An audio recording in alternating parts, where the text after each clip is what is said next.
प्रेम से बोलिए श्री सद्गुरुदेव महाराज की जय। जगत जननी श्री माता जी की जय। सभी महान दिव्य विभूतियों की जय। आज के आनंद की जय।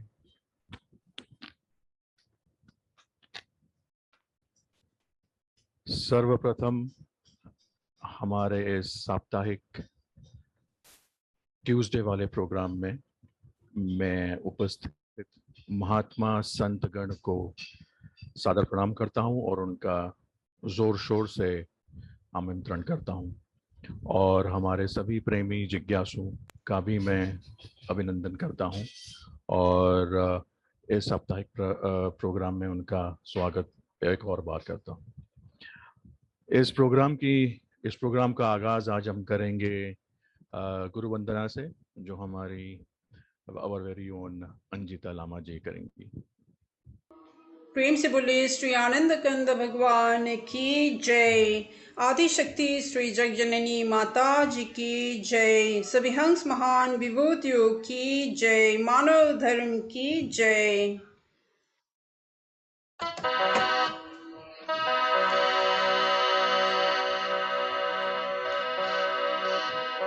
गुरुर्ब्रह्मा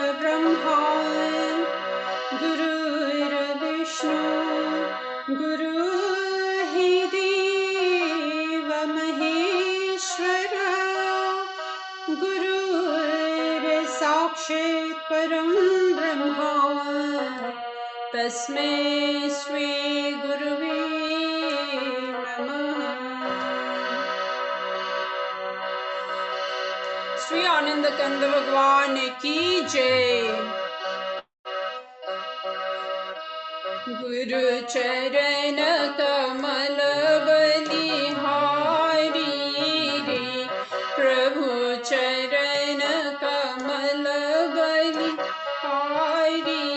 रे, मेरे मन की दुविधा तारी रे, मेरे मन की दुविधा तारी रे, गुरु चरण कमल बलिहारी रे, प्रभु चरण कमल बलिहारी रे, भव सागर में नीर पार, भव सागर में नीर पार, डूब रहा नहीं मिले किनारा, पल में लिया बारी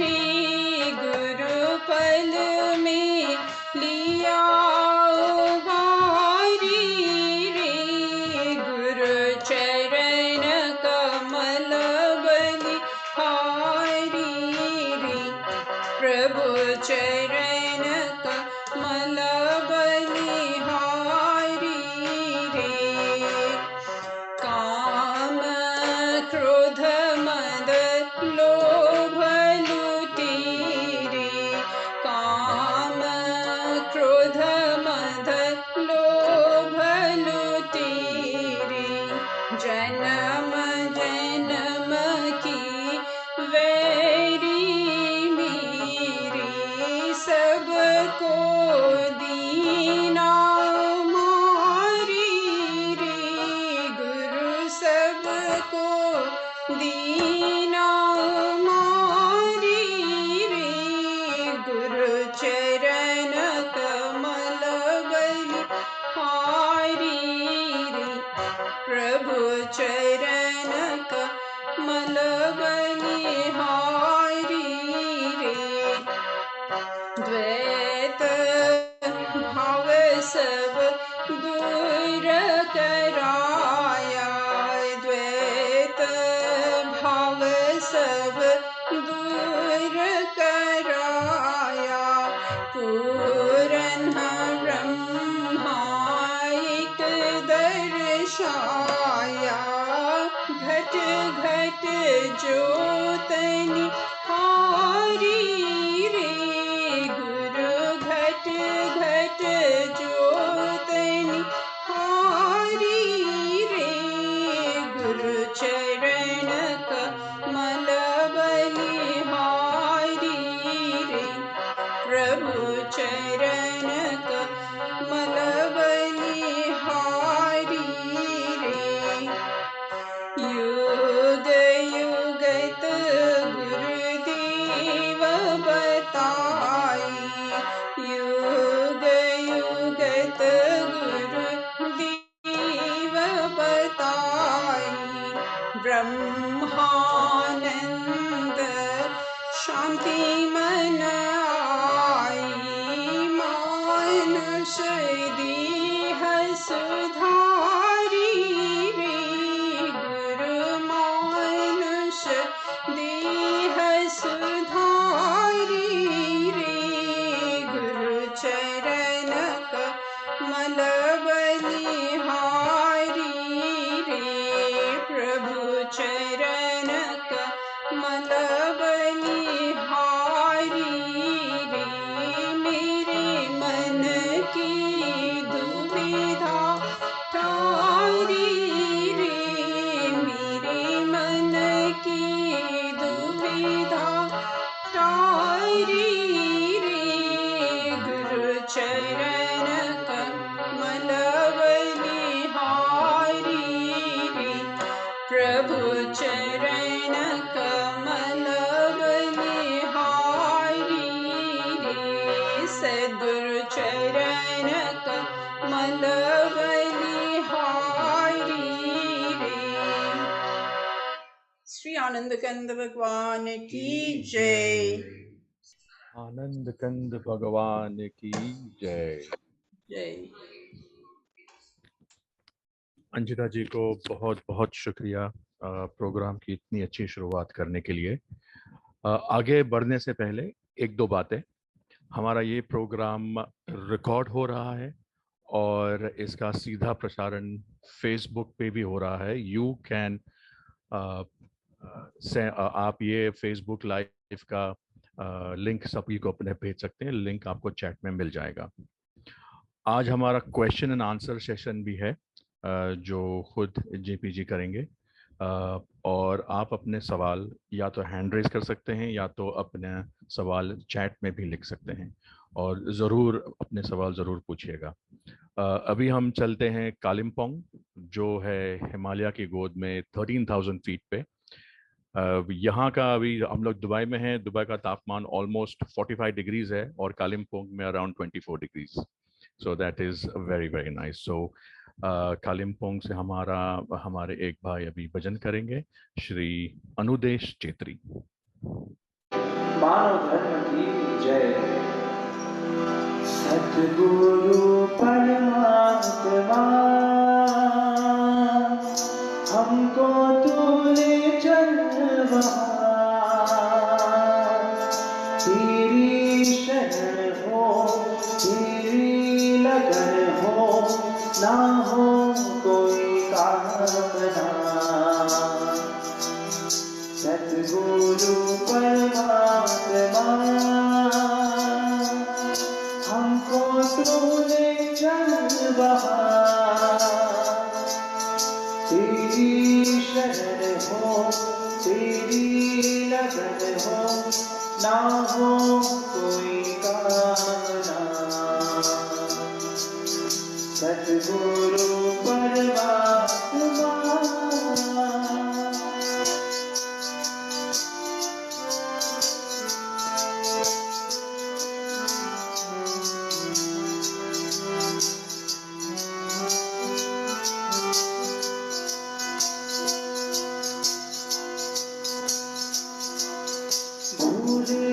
कभी हम राह दिवाकर, याद करें हम तेरी वचन।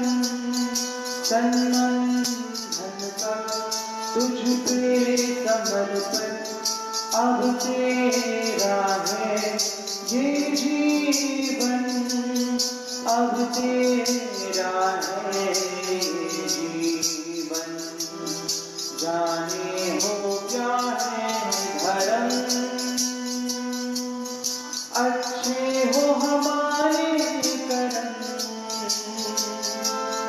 तुझको मैं ध्याऊं, शीश झुकाऊं, चरणों में रखना सदा।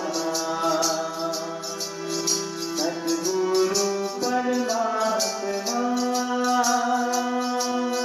हमको तू ले चल वहाँ, तेरी शरण हो, तेरी नजर हो, ना हो कोई कामना।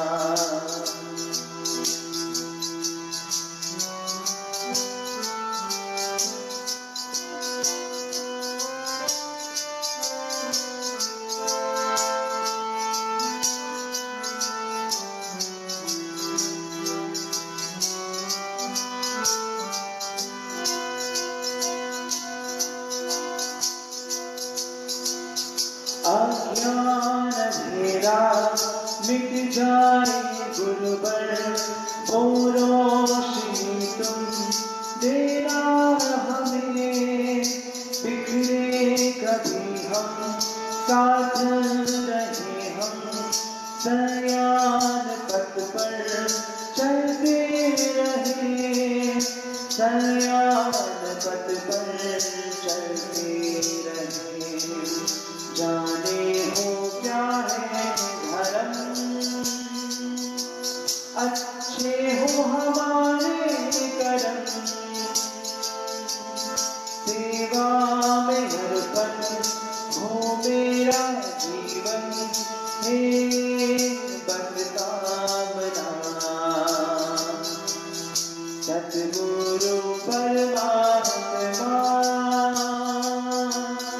हमको तू ले चल वहाँ, तेरी शरण हो, तेरी नगर हो, ना हो कोई कामना, ना हो कोई कामना, ना हो कोई कामना। आनंद कंद भगवान की जय, मानव धर्म की जय। आनंद कंद भगवान की जय। अनुदेश चेत्री जी को बहुत बहुत धन्यवाद इतना मधुर भजन प्रस्तुत करने को। अभी हम चलते हैं जेपी जी की तरफ। इज जेपी जी वे? हाँ, मैं अभी नेपाल में हूँ, काठमांडू में। अच्छा अच्छा, यस, वेलकम वेलकम जी जेपी जी। अब आपके हवाले वतन साथियों। Okay, thank you. Gurung Ram पूछ रहे हैं, हिप्नोटिज्म मतलब सम्मोहन पास्ट लाइफ रिग्रेशन थेरेपी बोलते हैं, क्या सही है? सम्मोहन से आत्मा को विचरण करा सकते हैं? पूर्व जन्म की घटना से कोई रहे दर्द रोग भी सही कर सकते हैं? तो बोलते हैं ये सब क्या सही या गलत? Basically hypnotism, if somebody is doing, अगर कोई हिप्नोटिज्म करता है, सम्मोहन करता है, क्या वो सही है?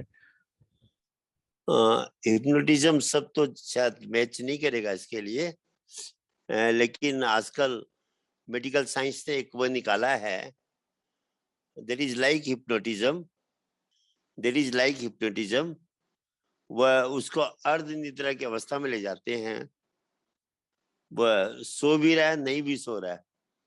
कई बुक्स है उसके ऊपर, मेनी मास्टर्स मेनी लाइव्स, वो जो किताबें निकली हुई है उसमें उस प्रक्रिया में उसको पहले वो पूर्व जन्म में जाता है, और कई रोग भी ठीक हुए हैं उसमें, ये बात सही है। एक वो कथा भी है, एक लड़की पानी से बहुत डरती थी, जब उसको पता लगा कि उसका वो किया गया, तो पहले जन्म में पानी में डूब के मरी थी, इसलिए उसको पानी के पास जाने से डर लगता था। तो जब उसको प्रीवियस लाइफ में ले जाया गया तो उसका वह जो प्रॉब्लम था खत्म हो गई। तो सम्मोहन क्रिया नहीं है actually, it's a type of, ये अभी मेडिकल साइंस ने नया निकाला है, जिसमें उसको पुराने उसमें ले जाके हम वह उसको प्रीवियस लाइफ की याद कराई जाती है और वो उसमें होता है. So it is possible through that process. Thank you. Thank you very much. Vikas Gupta ji from Kanpur पूछ रहे हैं, kindly explain types of moksha in simple word as described in our shastra. It is 4 type. वो समझ रहे हैं कि 4 टाइप हैं, वो 4 टाइप का विश्लेषण चाह रहे हैं. अच्छा अच्छा, वह जो 4 टाइप की बात है, एक्चुअली जो मेन मोक्ष है वो तो एक ही है. मन के बंधन से आत्मा जिस दिन मुक्त हो जाएगी, पर और जो मोक्ष बताई गई है, पहला है सालोक्य मुक्ति, कि मनुष्य जन्म मिलना, मुक्ति का साधन प्राप्त करने का चांस मिलना, तो जिसको मनुष्य शरीर मिलता है इसको सालोक्य मुक्ति कहा गया है. फिर एक सामीप्य मुक्ति. सामीप्य मुक्ति का मतलब होता है जब जो एनलाइटेड महापुरुष होता है, जब उसके नजदीक रहने का हमें मौका मिलता है, सत्संग का मौका मिलता है, तो कहा वह सामीप्य मुक्ति है. और एक कहा गया सायुज्य मुक्ति है, जब मन के बंधन से आत्मा मुक्त हो जाती है तो सायुज्य मुक्ति बताएगी. तो 3 मुक्तियों की जानकारी तो मुझे है. सालोक्य मुक्ति हो गया ह्यूमन बॉडी को प्राप्त करना, सामीप्य मुक्ति हो गया संत महापुरुषों के की नजदीकी को प्राप्त करना, सत्संग को प्राप्त करना, और सायुज्य मुक्ति हो गया मन के बंधन से आत्मा को मुक्ति को प्राप्त करना. धन्यवाद.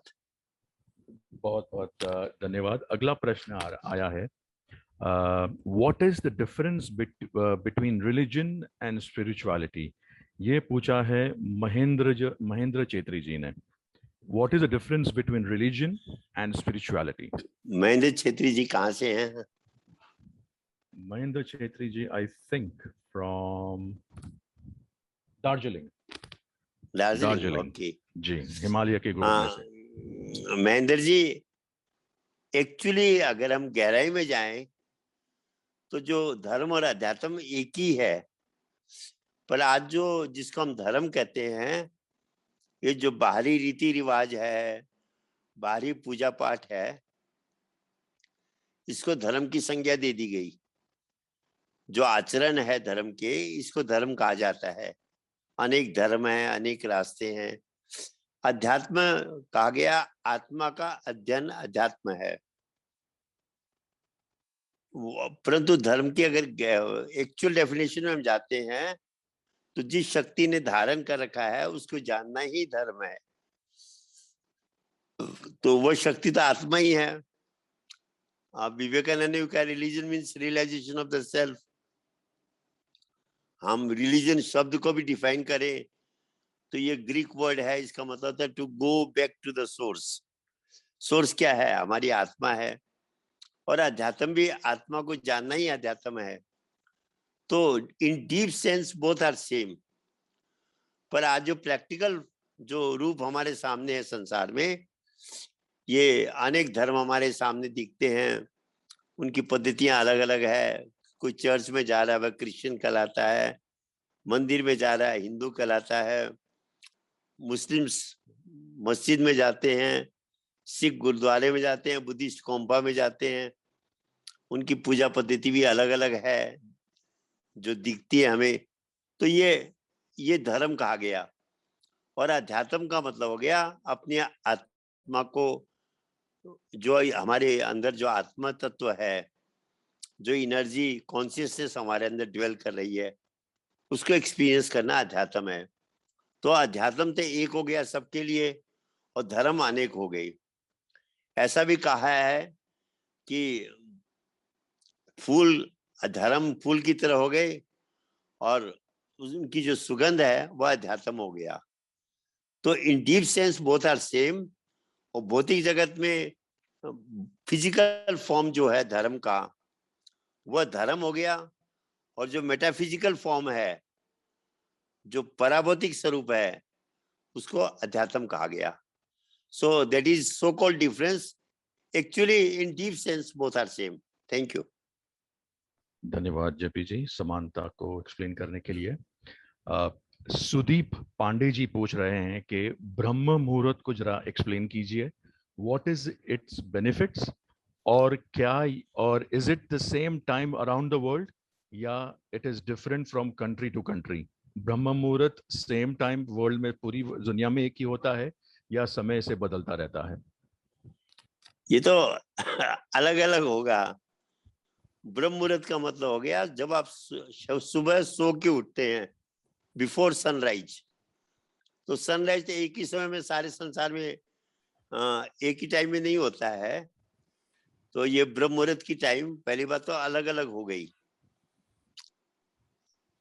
सुबह के समय बिफोर सनराइज, जो जैसे आप नेपाल या इंडिया का समय लेंगे तो it is around 4 to between 3 and 6। ये जो बीच का पीरियड है ये ब्रह्म मुहूर्त कहलाता है। तो पर ये जो इंडिया की टाइम होगी वो अमेरिका की टाइम अलग होगी, इंग्लैंड की टाइम अलग होगी, दुबई की टाइम अलग होगी। So it differs from place to place. और ये मुहूर्त को अच्छा क्यों माना गया कि इसके कई रीजंस हैं। एक रीजन ये भी होता है कि हम जब सो के उठते हैं तो मन की गति स्लो रहती है। मन आइदर अल्फा में रहता है और थीटा में रहता है। अगर हम जब सो के उठते हैं, स्वप्न अवस्था से उठे हैं तो मन की स्थिति अल्फा है, और गहरी निद्रा से उठे हैं तो मन की स्थिति थीटा है, काफी मन एकाग्र है। तो ऐसी स्थिति में मेडिटेशन में मन जल्दी लगता है। और दूसरा क्या होता है, उसमें शोरगुल नहीं होता है।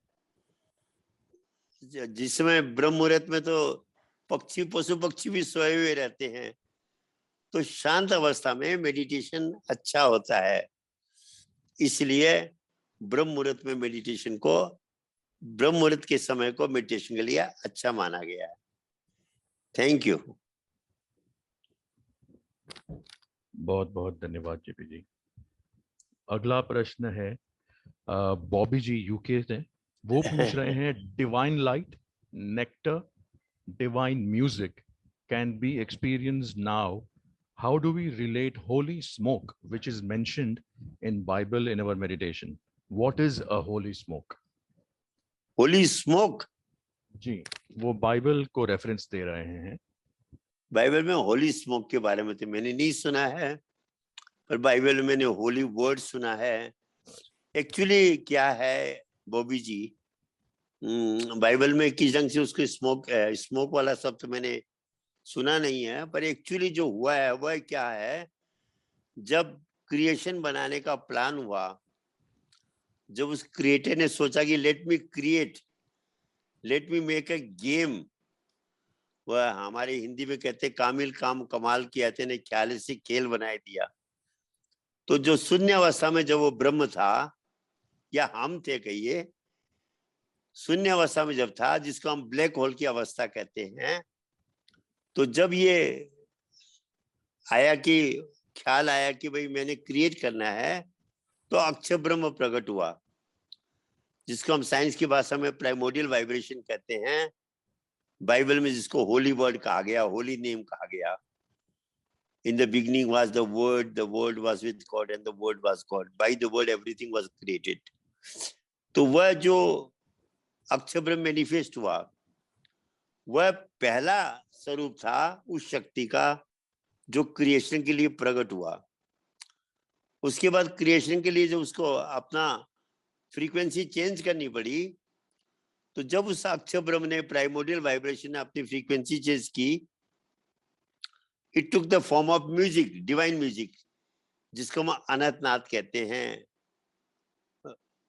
होली म्यूजिक भी कहते हैं, डिवाइन म्यूजिक भी कहते हैं, नाद ब्रह्म भी कहते हैं। ये सेकंड चेंज हुआ। उसके बाद उसने जब अपने आप को और फ्रीक्वेंसी चेंज की, it took the form of light, divine light, जिसको हम भर्गो ज्योति कहते हैं, स्पिरिचुअल लाइट कहते हैं। God is light, in him there is no darkness. वो तीसरा चेंज हुआ। उसके बाद जब उसने अपनी फ्रीक्वेंसी को और घटाया उस शक्ति ने, it took the form of nectar liquid, जिसको बाइबल में होली वाटर कहा गया है।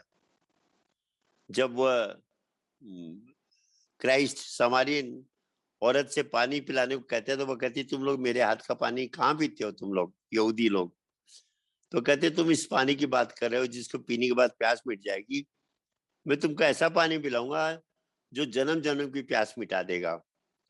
तो वह एवरलास्टिंग होली वाटर की बात की गई है। तो होली स्मोक तो मैंने नहीं सुना, होली वाटर सुना है।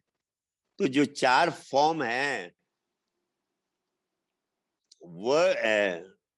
वर्ल्ड, डिवाइन म्यूजिक, आपके डिवाइन लाइट और नेक्टर। तो बाइबल में 4 चीज कही गई। हमारे हिंदू शास्त्रों में, सनातन धर्म के शास्त्रों में भी अक्षर ब्रह्म, अनंत नाथ, भर्गो ज्योति और अमृत कहा गया है।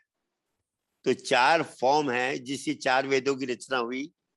ऋग्वेद में अक्षर ब्रह्म की चर्चा है, सामवेद में संगीत की चर्चा है, उस नाद ब्रह्म की चर्चा है, आपके यजुर्वेद में उससे भर्गो ज्योति की डिवाइन लाइट की चर्चा है, और अथर्ववेद में अमृत की चर्चा है।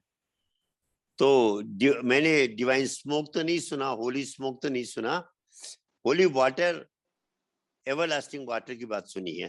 धन्यवाद। धन्यवाद जेपी जी। बॉबी जी, अगर आपका क्वेश्चन का समाधान नहीं हुआ तो may be you can come and ask your question yourself. तब तक हम अगला प्रश्न लेते हैं। भानु खट्टेल जी फ्रॉम मलेशिया, वो पूछ रहे हैं, क्या पिरामिड फॉर्म में मेडिटेशन करने से फायदा होता है? 100% होता है। आप पिरामिड फॉर्म में, तो आजकल आपने देखा होगा कितनी जो ये चीजें आपने देखा होगा, पैकेट्स पिरामिड फॉर्म में होते हैं, जिससे उनकी जो लास्टिंग होती है लंबी हो जाती है। हम जब आपके मिस्र में पिरामिड बने, जिसमें कितनी सालों तक वह जो ममीज है वह एज इट इज रह जाती है। तो पिरामिड फॉर्म जो है वह डिवाइन एनर्जी को एक तरह से उससे कनेक्ट करने में बहुत हेल्प करता है।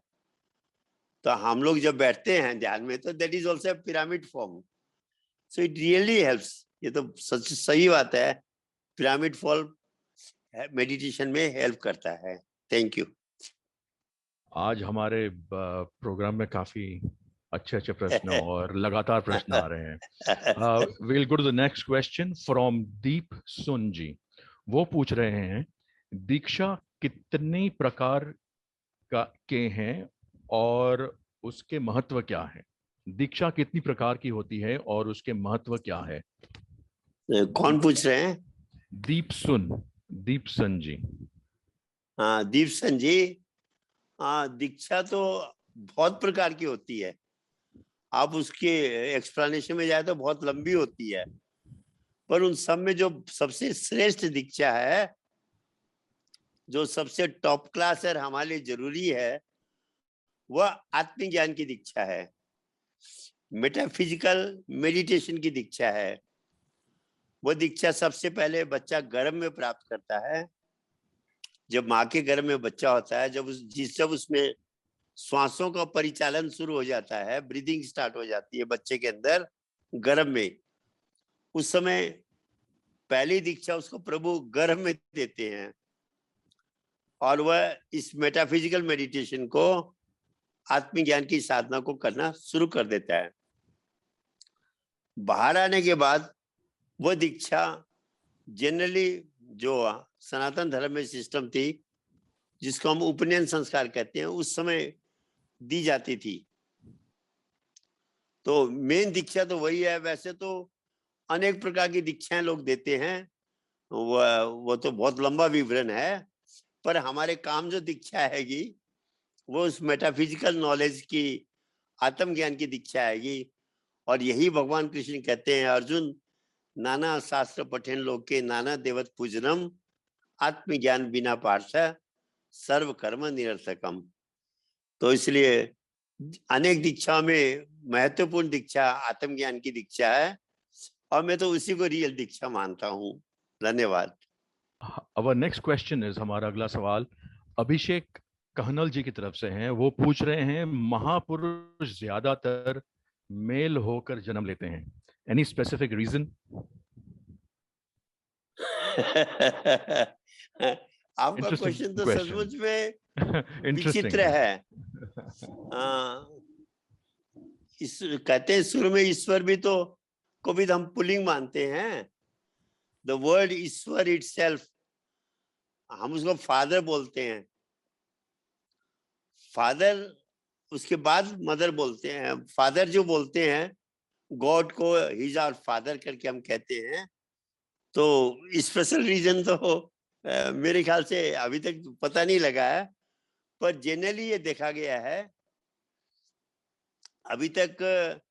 आप जो कह रहे हैं मैं भी इसका समर्थन करता हूँ।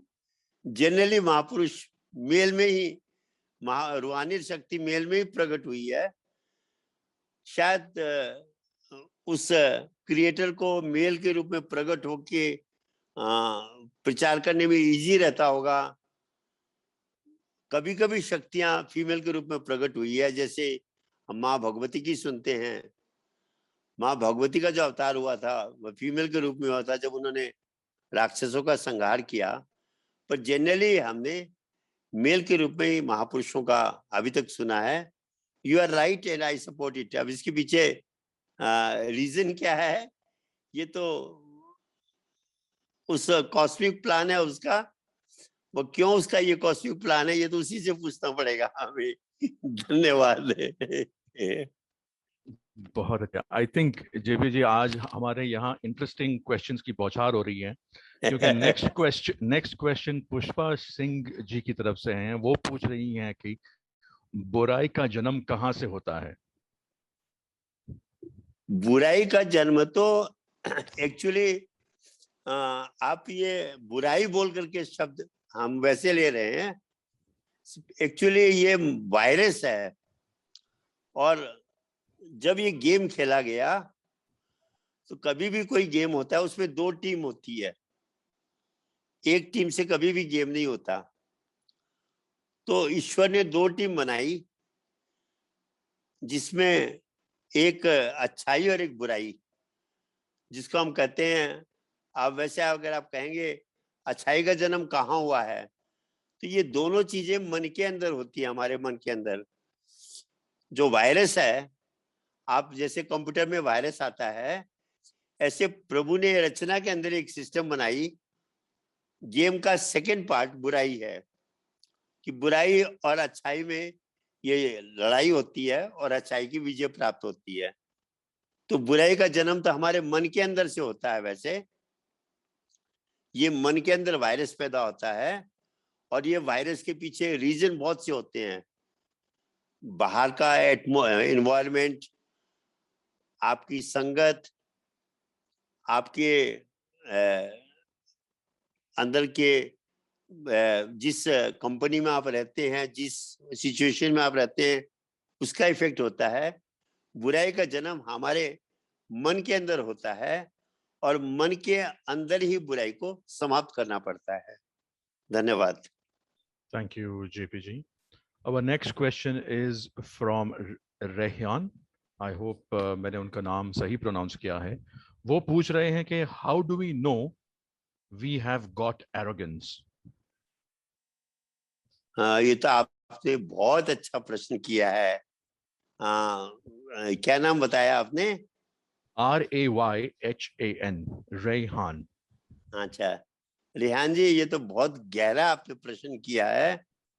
और एक्चुअली हमारे अंदर जो मन के अंदर जो खराबियां होती है, वायरस होते हैं, काम, क्रोध, लोभ, मोह, अहंकार, ये बाकी चार को पहचानना सरल है कि मेरे अंदर कामनाएं हैं, मेरे अंदर क्रोध है, मेरे अंदर लोभ है और मेरे अंदर परिवार या किसी चीज के प्रति मोह है। जो अहंकार है, इसको पहचानना बहुत कठिन है और इसको हटाना सबसे जरूरी भी है। फिर क्योंकि कहा, जब मैं था तब हरि नहीं, जब हरि था मैं नाही, प्रेम गली अति सांकरी या में दो ना समाये। तो एरोगेंस जो हमारे अंदर है, अहंकार जो हमारे अंदर है, इसकी पहचान करने का तरीका खुद के अंदर, अगर हम सूक्ष्म में जाएं तो कोई हमारी प्रशंसा करे तो हम फूल जाएं, और कोई हमारी निंदा करे तो हमें गुस्सा आ जाए, तो इसका मतलब हम एरोगेंट हैं। जो अपनी चर्चा ज्यादा करता है वो भी एरोगेंसी है। अपनी चर्चा जो ज्यादा करता है, इसका मतलब है उसके अंदर अहंकार काफी व्याप्त है। शो ऑफ करता है जो, अगर उसके पास बढ़िया लैपटॉप, बढ़िया मान लीजिए मोबाइल ही है बढ़िया, वो दिखाएगा जानबूझ के कि लोग देखेंगे मेरे पास ये मोबाइल है। कोई स्पेशल चीज है वो जानबूझ के उसको औरों के सामने लाना चाहेगा कि जिससे उसकी ये दिखाए कि वो औरों से बेटर है, स्पेशल है। तो अपने आप को सुपर दिखाने की कोशिश करना, ये भी एरोगेंसी है। वैसे अहंकार को, अपने अंदर के अहंकार को पहचानना काफी कठिन है। और जो व्यक्ति सोचता है मेरे अंदर अहंकार नहीं है, वह अहंकार को समझता ही नहीं है। अहंकार हर व्यक्ति के अंदर है, मात्रा कम और ज्यादा है। और जब इसके स्वरूप को हम पहचानेंगे, तो इसको जब हम समाप्त करना शुरू करेंगे, जब हम मैं अपनी चर्चा करना बंद करेंगे, तभी कहा अगर है शौक मिलने का तो हरदम लो लगाता जा, प्याला मैं खुदी का छोड़ प्याला बेखुदी का पी, नशे में शेर कर प्यारे तू ही तू गीत गाता जा। कहते हैं बकरा जो होता है वो में करता है, जब उस पे छुरी चलती है, उसके बाद जब उसकी तान बनती है, रुई जब धुनते हैं उसकी तान बनती है ना, तो वहां जब उस पे मारा जाता है तो वह उसके मुंह से तू तू तू ही तू निकलता है। तो अध्यात्म कहता है एरोगेंसी को छोड़ो, अपने अंदर के अहंकार को समाप्त करो, और प्रभु, सब कुछ प्रभु की शक्ति से हो रहा है। एक्चुअली अगर हम गहराई में जाएं तो एरोगेंस हमारी ना समझी है, क्योंकि ये कौन काम कर रहा है इसके अंदर? जो मैं है, जो आत्मा है, वो तो इसके अंदर एज ए विटनेस बैठा हुआ, दृष्टा के रूप में बैठा हुआ, कुछ नहीं कर रहा है। वह काम कौन कर रहा है? हमारी बॉडी में जो बोल रहा है, सुन रहा है, सब काम करा रहा है, वह हमारा कंप्यूटर है, जिसका हार्डवेयर हमारा ब्रेन है, और सॉफ्टवेयर जो प्रोग्रामिंग उसके अंदर है वो हमारे मन की है। तो मन और ब्रेन मिल करके ये कंप्यूटर सारे काम कर रहा है। इसमें वायरस जितना कम होगा, कंप्यूटर उतना अच्छा काम करेगा। मन के अंदर ये काम, क्रोध, लोभ, मोह, अहंकार जितने कम होंगे, ये कंप्यूटर उतना ही अच्छा काम करेगा। अभी जो हमारा कंप्यूटर डिस्टर्बिंग है, हम एक्चुअली लाइफ में प्रॉपरली मतलब हमारे एक्शन परफेक्ट नहीं है, इसका कारण इसके वायरस हैं। तो अगर हम आध्यात्मिक दृष्टि से देखें तो मैं तो कुछ कर ही नहीं रहा है, इसलिए जब हम बोलते हैं मैं ये कर रहा हूँ, मैं ये कर रहा हूँ, हमारी अज्ञानता है। सो एरोगेंस को पहचानना वास्तव में कठिन है, and arrogance is due to our ignorance.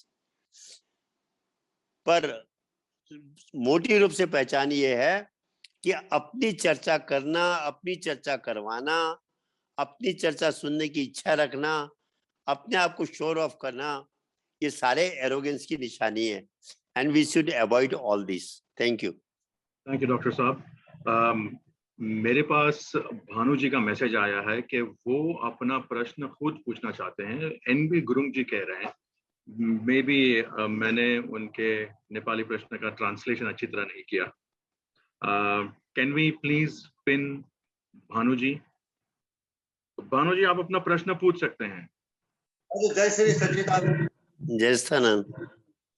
मेरो यो प्रश्न के थियो भने, जस्तो पिरामिडको बारेमा हामीले धेरै सुन्छौं, तर यसमा मेडिटेसन गर्नको लागि पनि धेरै राम्रो हुन्छ, तर पिरामिडको विस्तृत कुराहरू जस्तो हामीहरूले पनि त्यसलाई लिन अथवा के रे त्यसको नजदिकमा गएर ध्यान सुमिरन गर्नको लागि सम्भव हुन्छ कि त्यो त मिश्रमा मात्रै पिरामिड छ भन्ने सुनेको थियो। हामीले घर घरमा पनि यो पिरामिडहरूलाई खरिद गर्न अथवा राख्न सक्छौं सक्दैनौं भनेर मेरो एउटा जिज्ञासा यो थियो पिरामिडको बारेमा।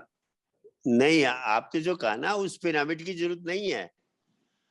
जब हम ध्यान में बैठते हैं तो हम अपना ही पिरामिड बना लेते हैं और ये पिरामिड सारे काम कर लेता है। तो अलग से कोई पिरामिड बनाकर उसके अंदर जाके बैठने की जरूरत नहीं है हमें। जब हमको ज्ञान मिल गया है, इसलिए बाहर पिरामिड बनाने की आवश्यकता नहीं है। हमारी जो ये बैठने का आसन है, ये अपने आप में पिरामिड बन जाता है, पिरामिड फॉर्म बनता है। आप देखिए इसको ना, तो ये पिरामिड से ही काम चल जाता है, दूसरे पिरामिड की जरूरत नहीं पड़ती। ये पिरामिड सारे काम कर लेता है। ऋषि लोग जंगल में बैठ के ध्यान करते थे, वो कौन सा पिरामिड बनाते थे? इसी पिरामिड से वो सारा काम करते थे। So the natural pyramid, physical हमारा पिरामिड ही सारे काम कर देता है, अलग से पिरामिड बनाने की आवश्यकता नहीं है। धन्यवाद। That's right. हमारे ये पिरामिड की कोई आदीन नहीं है। As soon as you sit in meditation, कहाँ पहुंच जाते हैं। नेक्स्ट क्वेश्चन है प्रीति राय की तरफ से, इजराइल से। इजराइल से, yes. As our Sant Mahatma tells in Satsang that when we find Sadguru or listen Satsang, we get 4 things: Arth, Dharma, Kam and Moksha. So here, what is the meaning of Kam? Kam जो हमें मिलता है, उसमें काम का मतलब क्या है?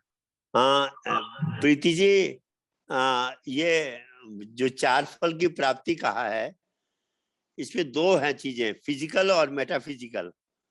फिजिकल में अर्थ का मतलब पैसा हो गया, धर्म का मतलब हो गया हमको धर्म की जानकारी मिलती है, काम का मतलब होता है कि हमारे जीवन में जो कामनाएं होती है उसकी पूर्ति होती है और मोक्ष की प्राप्ति भी होती है। तो काम का मतलब है कामनाओं, जो हमारे जीवन में जो हमारी इच्छाएं होती है उनकी पूर्ति, क्योंकि राइट ब्रेन उसमें फंक्शन करने लगता है तो हम अपने संसारिक कामनाओं की भी पूर्ति कर पाते हैं। तो काम का मतलब कामनाएं हैं। पर एक्चुअली जो कहा 4 फलों की प्राप्ति होती है, कि संत मिले फल 4, वह मेटाफिजिकल भी 4 हैं। जो गर्भ के अंदर बच्चा 4 फलों की प्राप्ति करता है, जो ईश्वर की 4 फॉर्म है, the primordial vibration, the divine music, the divine light and the nectar. तो ये 4 चीजें, मेटाफिजिकल चीजें भी प्राप्त होती है गुरु और संतों के पास में। तो मेटाफिजिकल ये 4 हैं, फिजिकल अर्थ, धर्म और काम और मोक्ष है। काम का मतलब कामनाएं होती है, हमारे अंदर जो डिजायर्स होती है वो भी फुलफिल होती है। धन्यवाद। धन्यवाद जेपी जी। संतोष गौतम जी पूछ रहे हैं, मन पाप करवाता है और आत्मा को भुगतना पड़ता है, ऐसा क्यों है?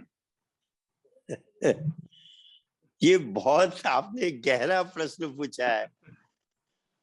आप मान लीजिए किसी कंपनी के मालिक हैं, आप खुद काम नहीं करना चाहते हैं, आपने एक मैनेजर अपॉइंट कर दिया और अगर आप चाहते हैं कि मैनेजर आपके सारे काम करो, क्योंकि यही प्रश्न किसी ने महाराज जी से पूछा था कि ये मन का झमेला क्यों रखा, तो मैनेजर आत्मा मेटाफिजिकल है, फिजिकल वर्ल्ड में उसने काम करना है, तो उसने एक ऐसा मैनेजर रखा जो उसको रिप्रेजेंट कर सकता है। तो ये मन रूपी मैनेजर रखा गया, और चूंकि अगर हम उसको लिमिटेड पावर देते तो टोटली हमें रिप्रेजेंट नहीं कर सकता था, फिर हमारी जरूरत पड़ती, तो मालिक ने उसको टोटल पावर दे दी है।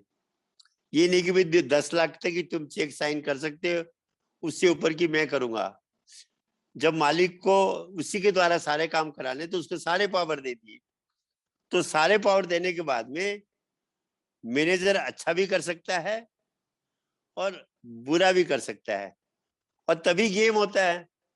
अगर फिक्स हो जाता है कि मन अच्छा ही अच्छा करेगा तो गेम ही नहीं होता, गेम में हार जीत ही नहीं होती। तो मन आत्मा का रिप्रेजेंटेटिव है, इसलिए जो मन करेगा वह नुकसान और फायदा किसको होगा?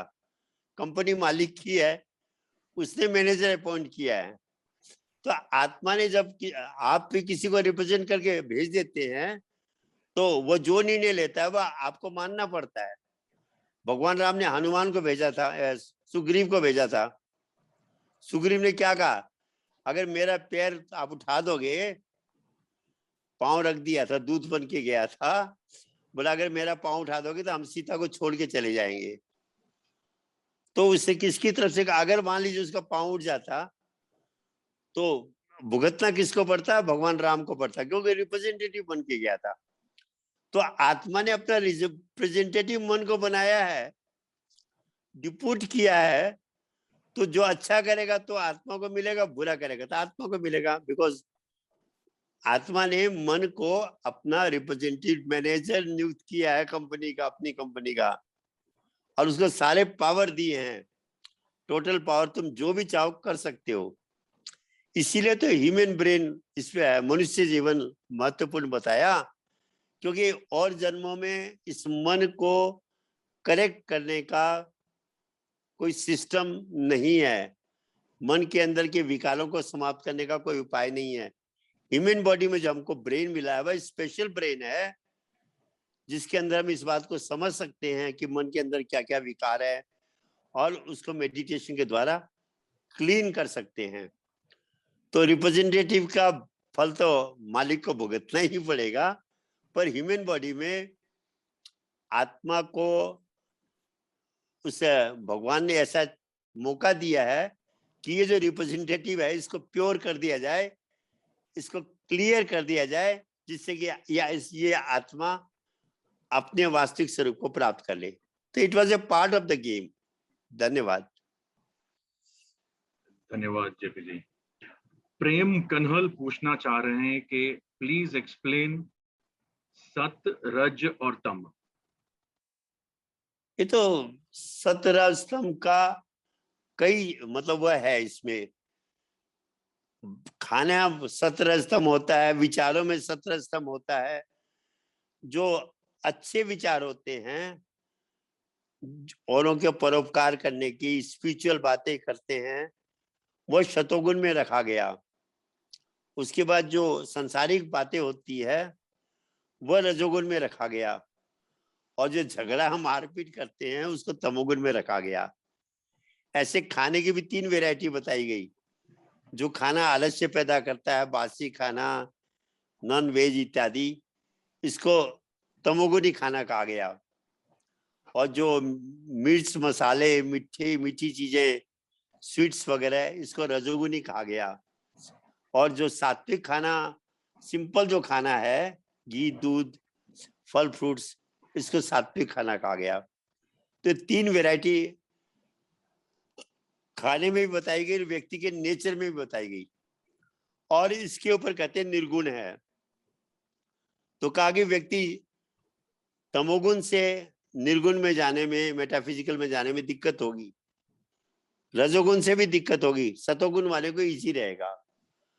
और यही चीजें गीता में, शास्त्र में हमें समझाई गई है कि लेटस भी हमारे नेचर को सतोगुणी बनाएं, हमारे खाने पीने को सतोगुणी करें, जिससे कि हमें मेडिटेशन में इजी हो जाए। तो ये 3 वैरायटी है। सबसे लोअर वैरायटी तमोगुण है, मिडिल की वैरायटी आपके रजोगुण है, और प्योरिटी, टोटल प्योरिटी वो सतोगुण है। Thank you very much. Thank you JP ji. Prem ji, आपको अपना क्वेश्चन का जवाब मिल गया होगा। दीपेश आर्यल जी पूछ रहे हैं, कैलाश मानसरोवर में बाहरी ग्रह के जीव आने जाने की बात होती है, और उस पर्वत पर शक्ति संचार है, क्या ये सच है? उस जीव और हमारे बीच संबंध है? शिव को भी यक्ष रूप कहते हैं। वो कब से इस चीज को सोच रहे हैं और उनको ये बात खटक रही है।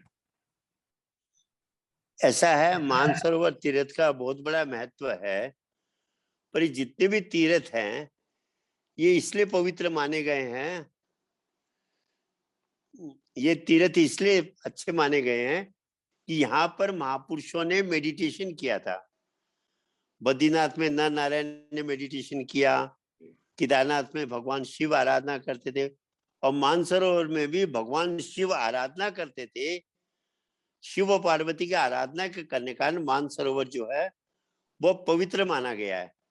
तो जितने भी तीर्थ स्थल है, इनके पीछे जो एक्चुअल रीजन है, महापुरुषों ने वहां मेडिटेशन किया था, तो वहां पर एक पॉजिटिव एनर्जी का संचार होता है।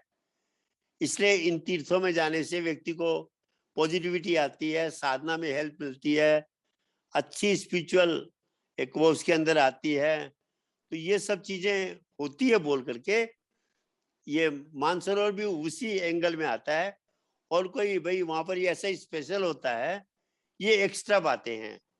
एक्चुअली तीर्थों में इसलिए जाया जाता है कि वहां पर महापुरुषों ने मेडिटेशन किया था, भगवान शिव ने वह मेडिटेशन किया था, इसलिए मानसरोवर पवित्र माना जाता है। धन्यवाद। थैंक यू जेपी जी। सुलभ आचार्य जी पूछ रहे हैं, एक प्रेमी गृहस्थी को समाधि लगाए तो अपनी रिस्पॉन्सिबिलिटी को भूल जाते हैं कि नहीं सर?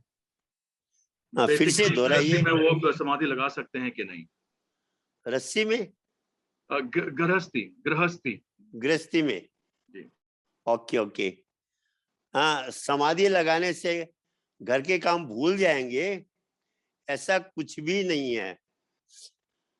आप सोच रहे समाधि का मतलब कि बैठे रह गए वही समाधि है।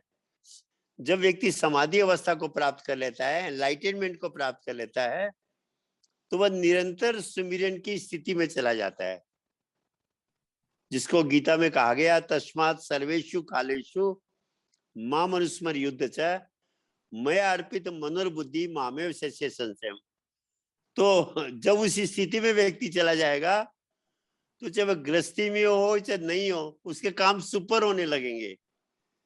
अगर आप साइंटिफिकली इस बात को करें, तो जब व्यक्ति समाधि अवस्था को प्राप्त कर लेता है, समाधि अवस्था की अगर आप जो बात कर रहे हैं वह है एनलाइटनमेंट की अवस्था, उसको प्राप्त करने के बाद तो क्या होगा कि कहते हैं ब्रेन के अंदर जो 4 प्रकार की वेव्स होती है हमारे ब्रेन में, अल्फा, बीटा, थीटा, डेल्टा, एक एक्स्ट्रा वेव होती है जिसको गामा वेव कहा गया।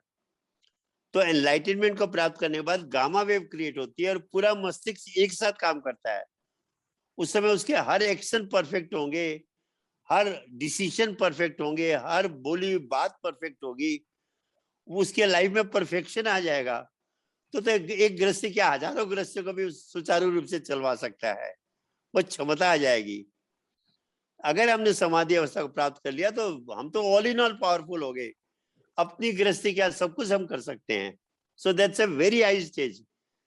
वो समाधि अवस्था वाला व्यक्ति घर छोड़ करके जंगल में जाके नहीं बैठेगा, वह और एक्टिवली संसार में हर काम करेगा। सो एनलाइटनमेंट की अवस्था में वो ऐसी स्थिति को प्राप्त कर लेता कि उसके हर एक्शन परफेक्ट होने लगते हैं, तो गृहस्थता आराम से चला सकता है फिर वह। धन्यवाद। Thank you JP ji. प्रेम कन्हल ने अपना हैंड रेस किया है, उनके प्रश्न। एक सोनिया डमरू भी है, वह प्रश्न कुछ पूछना चाह रहे हैं, अगली बार उसको मौका दीजिएगा। उनका क्वेश्चन क्यों में है, उनके पहले एक्चुअली 3 लोगों ने क्वेश्चन पूछ रखा है। दीपक छबागेन ने एक क्वेश्चन पूछा है नेपाली में। मैं अगर मेरे प्रोनाउंसिएशन में कुछ कोई बात नहीं, मैं समझ जाऊंगा। दीक्षा नलिकन ध्यान गर्द टेस्को लाभ हुंच की हुदैन। दीक्षा नालिकन ज्ञान, आगे क्या कहा आपने? गर्दो टेस्को लाभ हुंच के हुदैन। ये बीच का वर्ड क्लियर नहीं हुआ। हाँ, मैं उनका क्वेश्चन चैट में लिख रहा हूँ। If you can please read it. उनका चैट right now. दीक्षा नालिकन ध्यान करता। JP sir. अच्छा, ओके। उन्होंने क्या लिखा है? दीक्षा नलिकन ध्यान गर्दा त्यसको लाभ हुन्छ कि हुँदैन? हाँ ध्यान समझ करता। गया। हाँ ओके ओके करेक्ट। ऐसा है कि दीक्षा नालिकन तो बात नहीं बनेगी, क्योंकि आपको प्रोसेस ही अगर पता नहीं था आप कैसे करेंगे, ध्यान कैसे करेंगे।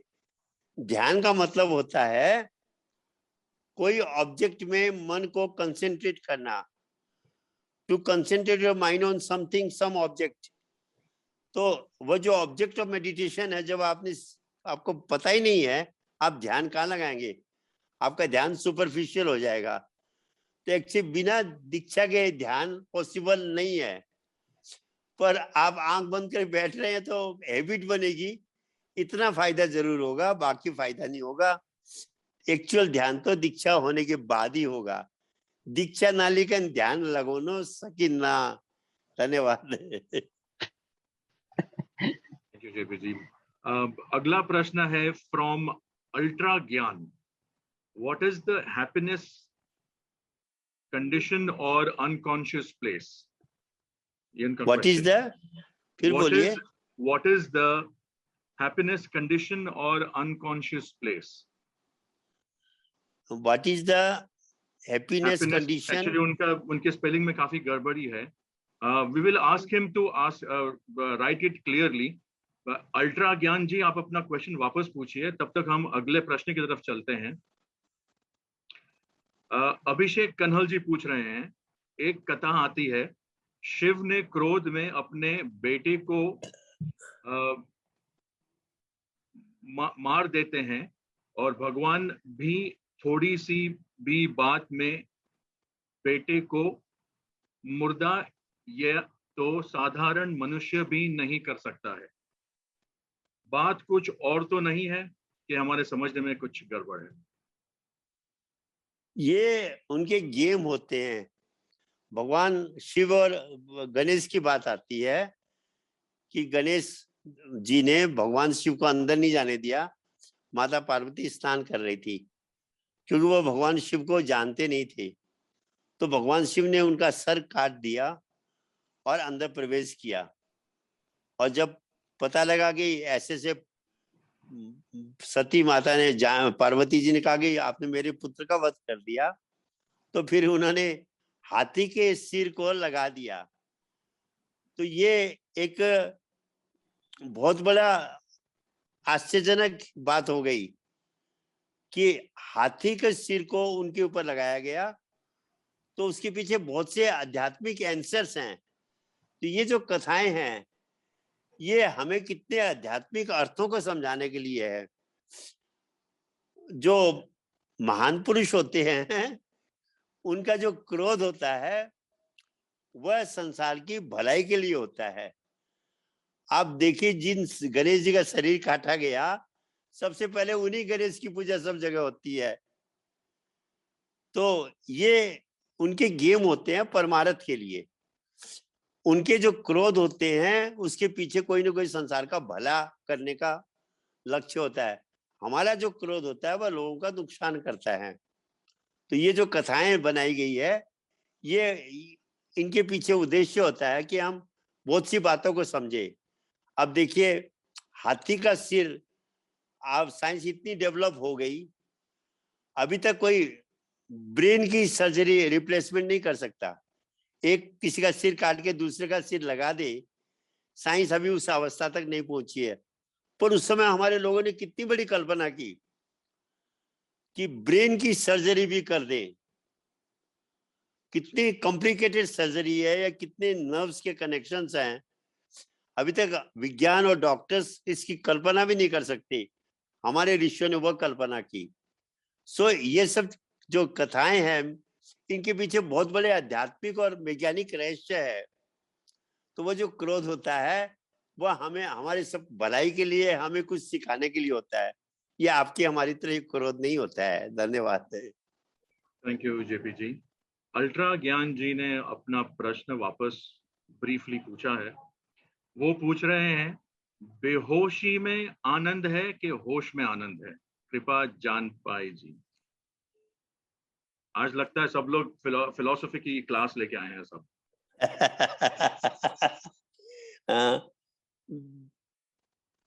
एक्चुअल आनंद तो होश में ज्यादा है, पर होश जो होश हम कहते हैं वो होश नहीं है।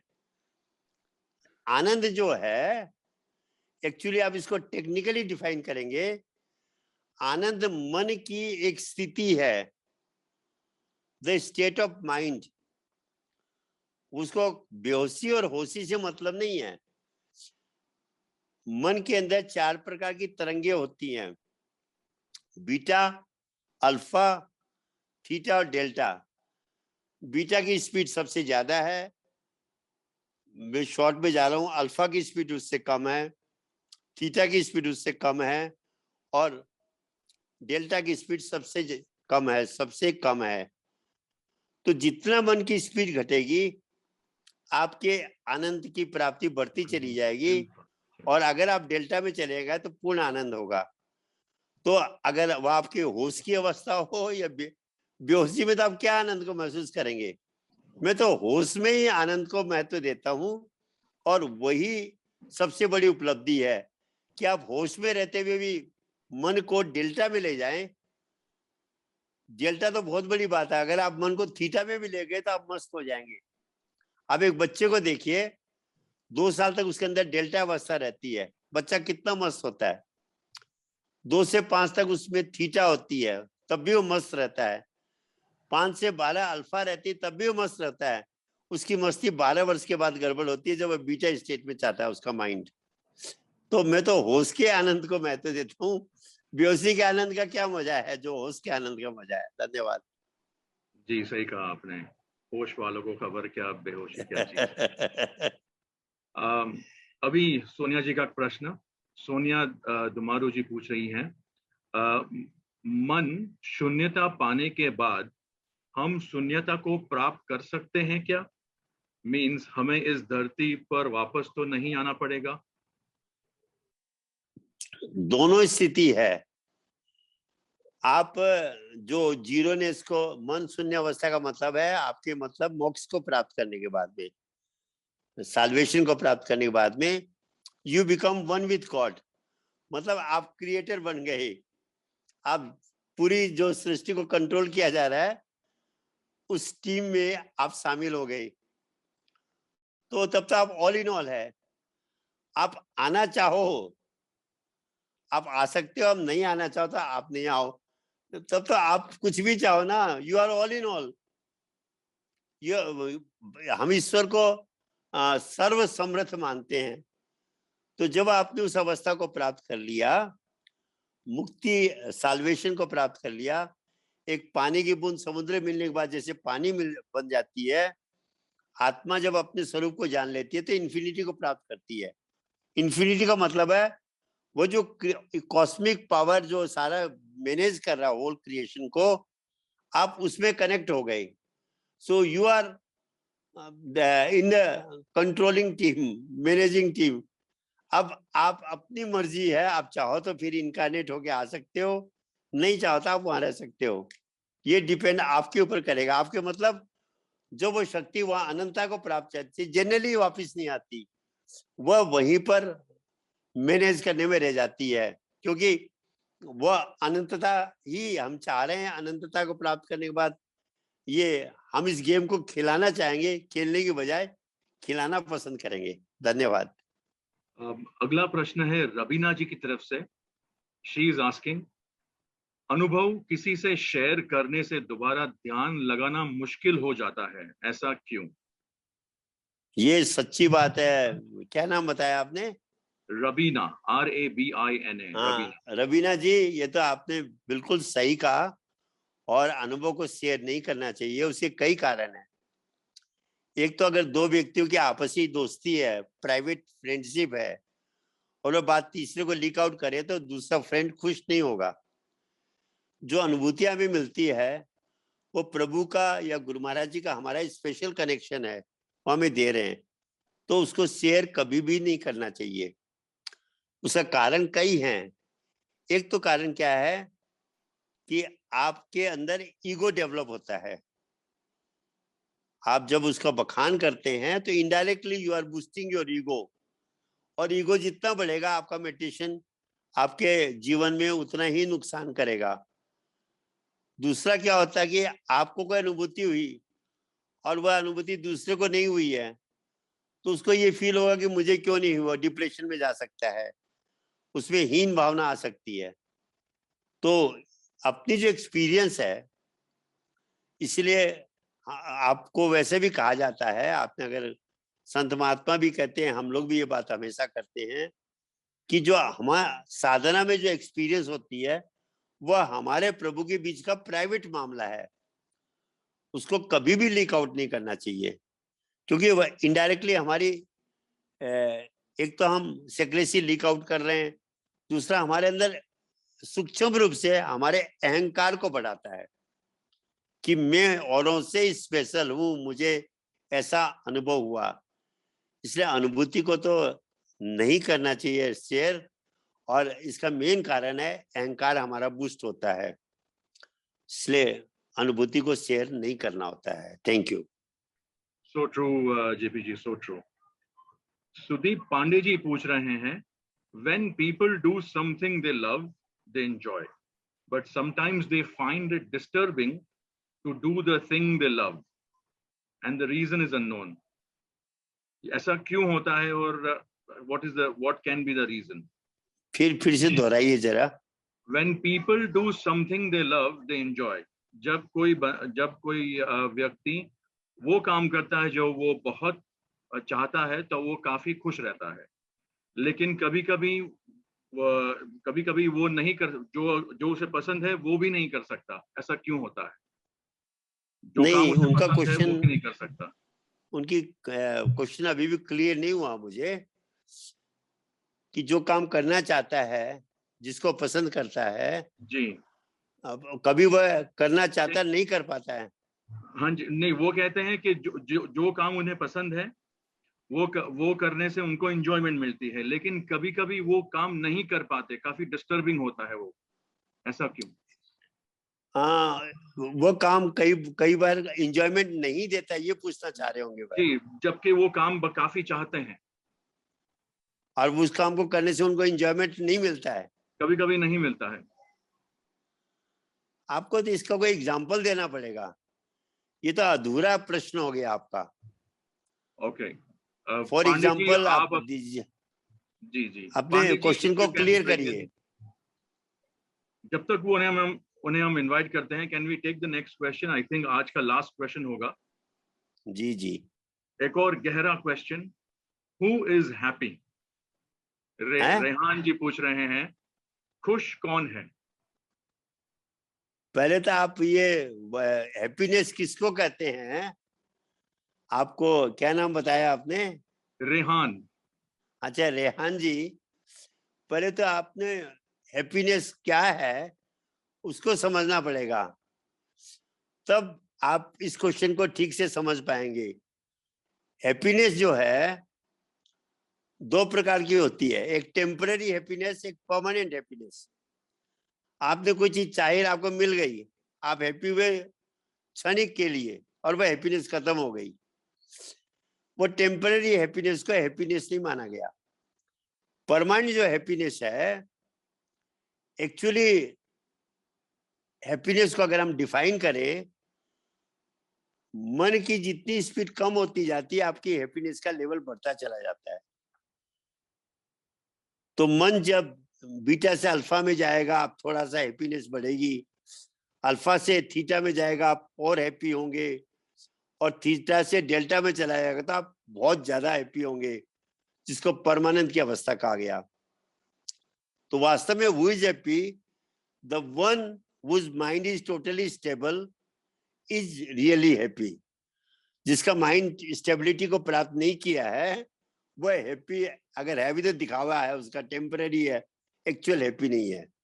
So the person whose mind is totally stable is actually happy. धन्यवाद। Thank you JP ji. Is Sudeep Pandey ji ready with this question? Sudeep Pandey ji, आप अपना प्रश्न पूछना चाहते हैं? जी से डॉक्टर जी, ये जो कविता लिखते हैं ना कवि, हाँ जी, हाँ वो मजे से लिखते हैं, लेकिन हाँ लेकिन समटाइम्स वो लिख नहीं पाते और लिखने में उन्हें दिक्कत होती है। और कविता ना? हाँ, कविता। हाँ, अब आपका हाँ, प्रश्न क्लियर हुआ ना। हाँ जी। कविता कौन लिखता है? कविता is a type of creativity, हाँ, ऐसे ही एंड बहुत सारे काम। that is the quality of the right brain. तो आपका राइट ब्रेन जितना उस समय एक्टिव होगा, आप उतनी अच्छी कविता लिख पाएंगे। और अगर आपका राइट ब्रेन कम उस समय कम फंक्शन कर रहा है तो आप कविता ठीक से नहीं लिख पाएंगे, क्योंकि that is something creativity. Creativity logical brain का गुण नहीं है, इंट्यूटिव ब्रेन का गुण है, राइट ब्रेन का गुण है। और राइट ब्रेन हर एक समय हर व्यक्ति का उतना एक्टिव नहीं रहता है, तो उसका कारण आपका राइट ब्रेन का एक्टिव ना होना है। और उसका सॉल्यूशन है, आप ये जो मेटाफिजिकल मेडिटेशन महाराज जी के यहाँ सिखाया जाता है, अगर वो कविता लिखने वाला इस मेडिटेशन को ज्यादा करेगा, वो बहुत सुंदर कविता लिख सकता है। रामायण जो तुलसीदास ने लिखी, वो कहाँ से सुनी उन्होंने? वो कहते मैंने अपने गुरु से सुनी थी, तब थोड़ा थोड़ा समझ में आया, अब उसको मैं भाषा में लिख रहा हूँ। मतलब he got the knowledge, he meditated on that knowledge, और वो जितना बड़ा जो शास्त्र बना रामायण का, वो उनके मुंह से प्रकट हुआ। कबीर ने इतने अच्छे अच्छे दोहे लिखे, कहाँ से आए? दैट वाज क्रिएटिवनेस, इंट्यूशन के द्वारा हुए, राइट ब्रेन के द्वारा हुआ। तो क्रिएटिविटी के लिए अगर वह उनके पास ज्ञान है तो उनको मेडिटेशन बढ़ाएंगे, ये प्रॉब्लम हल हो जाएगी। इसका रीजन है राइट ब्रेन का कम और ज्यादा एक्टिव होना। राइट ब्रेन अच्छी तरह एक्टिव है, कविता बहुत सुंदर लिख पाएंगे। एक्टिव नहीं है तो लिखने में दिक्कत आएगी। So that is because of the right brain functioning. Thank you. Thank you, JP ji. I think आज we've gone over the board of time. हमने समय की सीमा भी काफी क्रॉस कर ली है। एक और प्रश्न आया है, I think we should take it next time. No, ले लीजिए, एक को क्यों छोड़ना है? Okay, okay. अभिषेक कन्हल जी पूछ रहे हैं, Can a person time travel through sadhana? Do you love such mystery things? I know that we shouldn't be stuck in such thing. Our goal is not that in sadhana. लेकिन क्या साधना से time travel कर सकते हैं? What do you mean by time travel? I think by time travel he thinks going into another dimension or going to maybe in the future or in the past. I think past, exactly, yeah, there you go, past or future. ऐसा है, ये meditation के द्वारा possible है, पर ये कब है? जब आपका मेडिटेशन के हाल स्टेज में जाते हैं तो आप पास्ट और फ्यूचर को जान सकते हैं। That is possible. ये पॉसिबल नहीं वाली बात नहीं है, इट इज पॉसिबल, पर वो मेडिटेशन के हाल स्टेज में है। पर आप इसी के चक्कर में मेडिटेशन करेंगे तो मेडिटेशन अच्छा नहीं होगा। मेडिटेशन करते जाएंगे तो वह अवस्था आ सकती है जहाँ पास्ट और, आपने देखा होगा बहुत से ये हमारे वाल्मीकि ने 10,000 साल पहले कह दिया कि राम का अवतार होगा, ऐसा होगा, वैसा होगा। तो आप जा सकते हैं। अपने फ्यूचर की अगर आप बात करें कि अपने हम फ्यूचर में जा सकते हैं क्या, वह डिपेंड करता है हमारे एक्शंस पे। इसलिए फ्यूचर हमारा अभी कभी भी फिक्स नहीं होता है, पर फ्यूचर में क्या होने वाला है संसार में, ऐसी बहुत सी बातों की जानकारी पास्ट की और फ्यूचर की प्राप्त की जा सकती है। It is possible. Thank you. Amazing JP ji, amazing. आज प्रोग्राम बहुत ही धमाकेदार रहा हमारा प्रोग्राम आज। जैसे हमने प्रोग्राम की शुरुआत काफी मधुरता से की थी अंजिता लामा जी की तरफ से, आई थिंक हमें एंड भी उसी मधुरता से ही करना चाहिए। So can I please invite Anjita Lama ji to do the closing prayer. वंदना के लिए आमंत्रित करते हैं अंजिता जी। प्रेम से बोलिए श्री आनंद कंद भगवान की जय। त्वमेव माता च पिता त्वमेव बन्धुस्तसखा त्वमेव वेद्या द्रविणं त्वमेव सर्वं मम देव त्वमेव सर्वं मम देव देव, त्वमेव सर्वं मम देव देव। भक्तिदान मुझे दीजिए गुरुदेव ने की दे, और नहीं कुछ चाहिए निषेधीन चरणन से। प्रेम से बोले श्री आनंद कंद भगवान की जय। आदि शक्ति श्री जगजननी माता जी की जय। सभी हंस महान विभूतियों की जय। सच्चे गुरु दरबार की जय। सभी संत महात्माओं की जय। आज के आनंद की जय। मानव धर्म की जय। कंद भगवान की जय। अंजिता जी, अनुदेश चेत्री जी फ्रॉम कालिम्पोंग और जेपी जी को बहुत बहुत धन्यवाद आज के प्रोग्राम को 4 चांद लगाने के लिए। हमारे इस प्रोग्राम में उपस्थित सभी संत महात्माओं को मेरा सादर प्रणाम और धन्यवाद, और सभी प्रेमी जो जुड़े हुए थे उनका वंस अगेन अभिनंदन। हमारा प्रोग्राम समाप्ति की ओर आ गया है और हम मिलेंगे इसी समय इसी जगह अगले महीने। वैसे तो हमारा प्रोग्राम हर सप्ताह को होता है, लेकिन हमारे एक question and answer programme every Tuesday होगा। Every second Tuesday, I think, third Tuesday होता है। आप अपने क्वेश्चंस जरूर रेडी रखिए, और जब भी क्वेश्चन आंसर सेशन होगा, प्लीज अपने क्वेश्चंस बढ़ चढ़ कर पूछिएगा। बहुत बहुत धन्यवाद। जय सच्चिदानंद सबको।